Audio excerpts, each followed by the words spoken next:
Hey, it's Mark Wahlberg. Welcome to Click TV. Welcome to Click TV.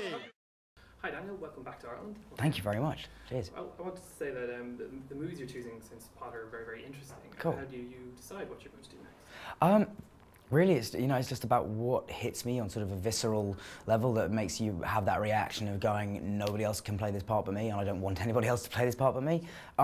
So it's sort of trusting your gut, really, and also you never know A, what's going to even happen in terms of will these films that if you get attached to 5 films, one of them might end up getting made, and out of those, and that one you don't know if it's going to be successful or not, and you can't make predictions for that. So all you can do is just pick films that you would want to see as an audience member and try and and keep it as diverse as you possibly can in terms of the things that you're doing, I guess. I also think I get a lot of credit for choosing things well, but I'm also one of the only 25-year-old actors in the world who has any choice about what they do. So I'm in a very fortunate position where most of my friends, if they audition for something crap and they get it, they're going to be on that crappy film for the next 6 months, and I don't have to do that, which is lovely. So what made this movie then that perfect choice for you? I'd never played somebody modern before, and I really was becoming aware of it. Like I was becoming I really want to just play a character that is not in a starched collar or in a fantasy world or something. So so that was very attractive about it.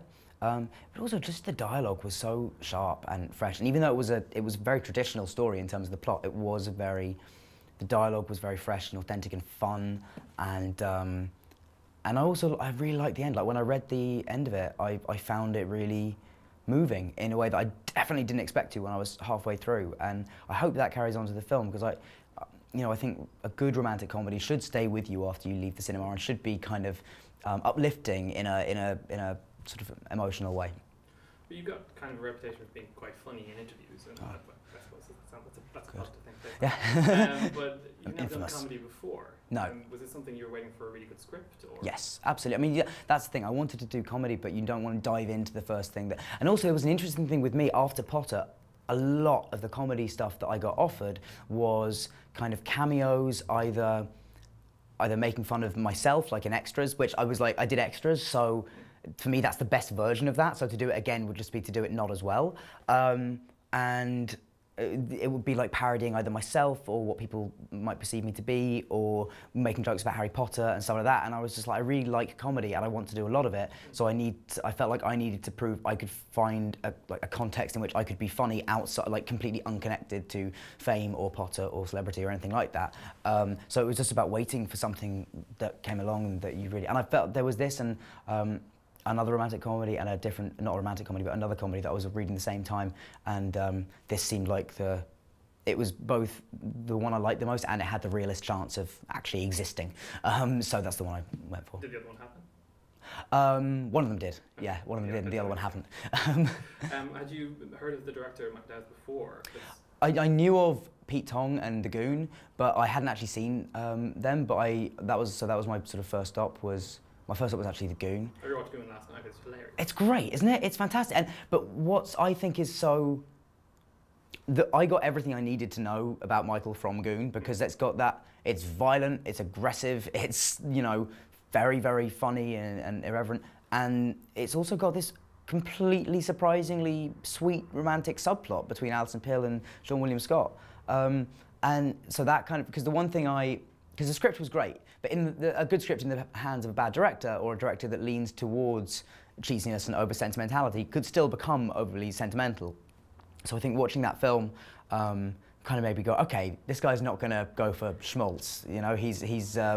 He knows that people don't like that. And then I think myself and Zoe also, our own inclinations as actors is away from anything that's too cheesy. So I don't think there was ever any danger of that. Well, a lot of romantic movies get to go to somewhere like Paris, and you got to go to Dublin. Yeah. Was that nice for a change? It was, absolutely. We've been filming in Toronto for 6 weeks, so it's always a bit weird to sort of suddenly start with an entirely different crew for your last week of filming. But it was lovely. The crew were great. I'd filmed out here a couple of times before, actually, on My Boy Jack, and when I was very, very much younger on Taylor of Panama. And so I'd sort of, I've always enjoyed coming over here to film, and yeah, it was great, and it's a nice. We were supposed to go to Argentina originally in the script, but your country and government is a lot more film friendly than Argentina's. So we're here, and it's definitely a lot nicer. But what if it's a comedy, but it's also quite realistic in the dialogue? Do you think it's a realistic look at what relationships can be like, complicated? Yeah, I also think I do, and I also think it's a great look at how relationships are built through that kind of mutual, like, slightly taking the piss out of each other, but like that in that sort of way that you do with someone you like. You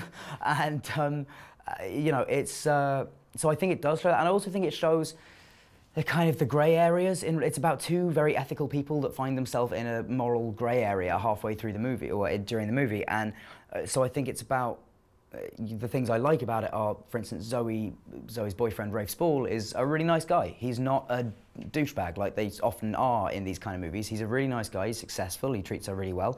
There's nothing wrong with the relationship she's in, except that she's falling in love with somebody else. And to me, that's a lot more of a real dilemma than it would be in the sort of average romantic comedy where it's a choice between a horrible guy and a lovely guy.